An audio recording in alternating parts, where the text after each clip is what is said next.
White cement അടിച്ച് ചുമരുമേൽ തേക്കാൻ പറ്റുമെന്നൊരു സംശയം ഉണ്ടാവും. ഈ വീഡിയോ നിങ്ങൾ കണ്ടെത്തും.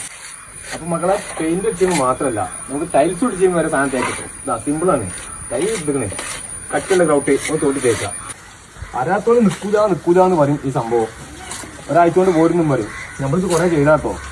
ആ ഒരു കോൺഫിഡൻസിലാണ് നമ്മൾ പറഞ്ഞത് എവിടെ നിൽക്കും. അപ്പൊ സംഭവം സിമ്പിളായിട്ട് നമുക്ക് എയിമിലും ചെയ്യട്ടോ. ഇനിയിപ്പോ തേച്ചെയ്മല്, പെയിന്റ് അടിച്ചെയ്മല്, പുക പൊടിച്ചെയ്മല്, എയിമിലും തേപ്പ് വെക്കും. അത് നമുക്ക് തേക്കാറാണ് അവിടെ നിൽക്കും. അപ്പൊ ഈ ഒരു അലുവക്കണ്ണം വെട്ടുന്ന വരെ ഇത് വെട്ടുക. ഇതിന്റെ പരിപാടി കഴിഞ്ഞിട്ടോ അത് നമുക്ക് ഈ തേച്ചെയ്മലും പെയിന്റ് അടിച്ചെയ്മലും എയിമിലും നമുക്ക് സുഖമായിട്ട് തേക്കട്ടെ മക്കളെ. അത് കാത്തുക്കണ്ട, മോഡലാക്കാളും വേഗം മോഡലാക്കിക്കോളി. പെയിന്റ് അടിച്ചിട്ട് മോഡലാക്കാനുള്ള ആൾക്കാരുണ്ടാവും. ഇതൊക്കെ തേക്കിട്ട് മോഡലാക്കിക്കോളി. ഈ അറിവുകൾ നിങ്ങളിലേക്ക് എത്തിക്കുന്നത് നടുക്കര പ്ലാസ്റ്റിക് ഇൻസ്റ്റിറ്റ്യൂട്ട്.